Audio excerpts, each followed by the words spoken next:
Halife kapı uğurfun körpecüğü bakımından sağına etmeninde Türkmenistan halk artisti Akış Halifa'nın iyi roası dörcülüğüne dersi şulaydı mı? Ayıp verin, mehvan doğanlar doğaslar dinleyen lezzet alın. Şirketliyim, kanlıyımda ayalan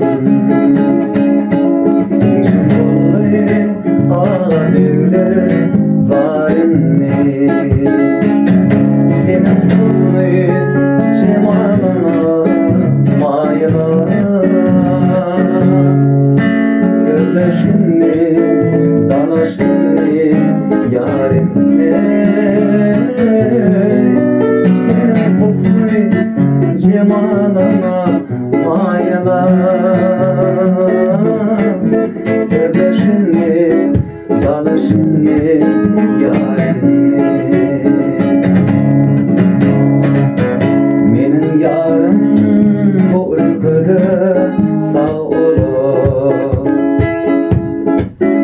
Oyun içi cennet olur, bağ olur. Olmuşum halkımdaki ağ olur. Kalbinle, beyarinle, garinle olmuşum halkımdaki ağ olur. Kalbinle, beyarinle, garinle kurban olam birine gülüne.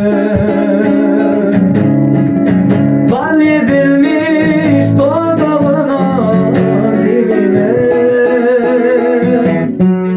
her taraftan sarmaşıktır biline. Saçın minni, örümünni, marinni her taraftan sarmaşıktır biline.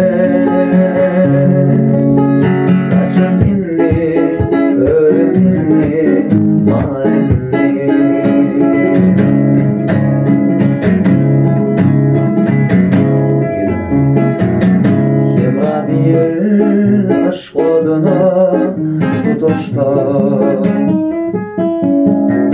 gönlündeki yarılığına kavuşta.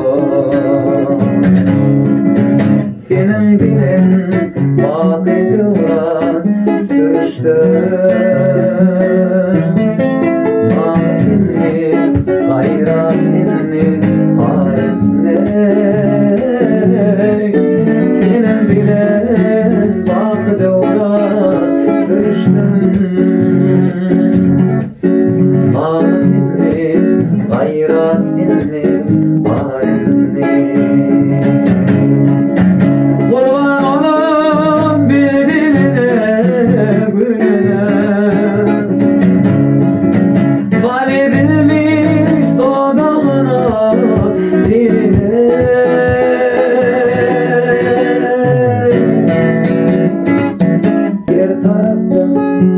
Sarmaşıktır birine.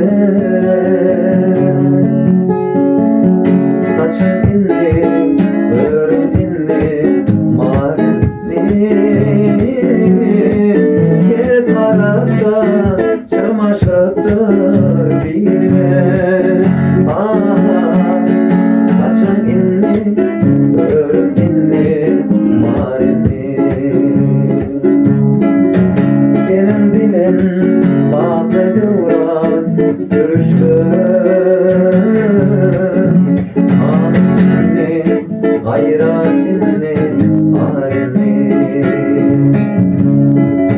saçın inli, örüm inli, marinli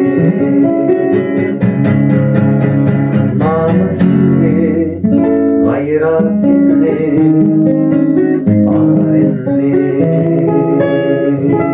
Müzik